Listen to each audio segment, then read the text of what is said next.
2024 সালের 4 আগস্ট সিরাজগঞ্জে দুটি থানায় হামলা ও অস্ত্র লুটের ঘটনার 17 মাস পেরোলেও এখনও উদ্ধার হয়নি খোয়া যাওয়া আগ্নেয়াস্ত্র ও গোলাবারুদ। এতে আসন্ন ত্রয়োদশ জাতীয় সংসদ নির্বাচনকে ঘিরে তীব্র নিরাপত্তা শঙ্কা ও উদ্বেগ তৈরি হয়েছে প্রার্থী ও রাজনৈতিক দলগুলোর মধ্যে। তবে নির্বাচনের জন্য নিরাপত্তার সর্বোচ্চ প্রস্তুতি নেওয়া হচ্ছে বলে জানান সংশ্লিষ্টরা। নতুন ব্লেন্ডে আরো রিচ অ্যারোমায় সেলন ফ্যামিলি ব্লেন্ড টে। 2024 সালের 4 আগস্ট স্বৈরাচার বিরোধী ছাত্র জনতার বিপ্লবের উত্তাল দিনে রক্তে রঞ্জিত হয় সিরাজগঞ্জ। একযোগে হামলা, লুটপাট, অগ্নিসংযোগ করা হয় এনায়েতপুর ও হাটিকুমরুল হাইওয়ে থানায়। প্রাণ হারান 15 জন পুলিশ সদস্য।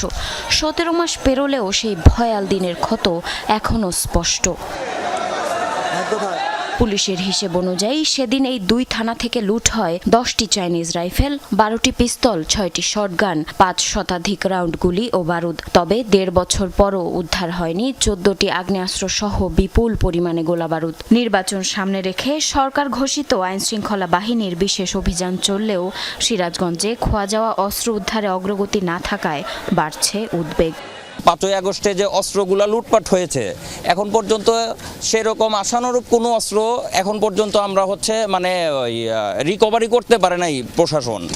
শুনিগুলো থাকলে যাব ভোট দিতে, আর যদি দেখি যে না অবস্থা এমনই চলছে তাহলে আমি যাব। এই আতঙ্ক আরও বাড়িয়ে দিয়েছে গত 1.5 বছরে ঘটে যাওয়া একের পর এক সহিংসতার ঘটনা। পুলিশ সুপারের তথ্য মতে জেলায় 5 আগস্ট 2024 থেকে 31 ডিসেম্বর 2025 পর্যন্ত 128 জনকে হত্যা করা হয়েছে। পরপর এসব হত্যার ঘটনায় শঙ্কা আরও ঘনীভূত হয়েছে জেলাবাসীর। যে আইন শৃঙ্খলার অবনতি, এই অবস্থায় সুষ্ঠু নির্বাচন হওয়া সম্ভবত হবে না, ভালো মতন হবে না। এই অস্ত্রের ঝনঝনানিত নির্বাচনে এই অস্ত্র ব্যবহার হইতে পারে, পেশি শক্তির ব্যবহার হইতে পারে। নির্বাচনের আগে পুলিশের খোয়া যাওয়া অস্ত্র উদ্ধার না হলে পেশি শক্তির ঝুঁকি থেকে যাবে এমন আশঙ্কা রাজনৈতিক দলগুলোর। ভয় থেকেই যায়, যেহেতু অস্ত্র এখনো উদ্ধার হয়নি।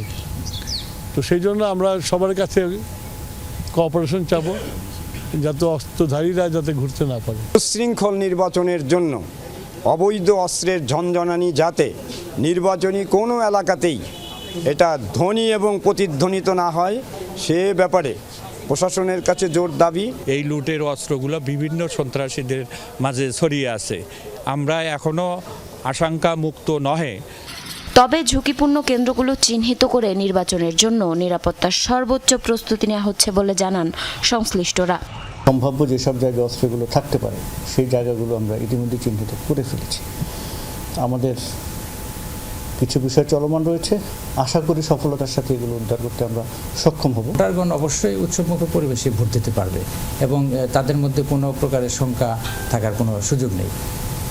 সিরাজগঞ্জের 6টি নির্বাচনী আসনে ভোটার সংখ্যা 26,86,858 জন। জারিন অর্নি, যমুনা নিউজ।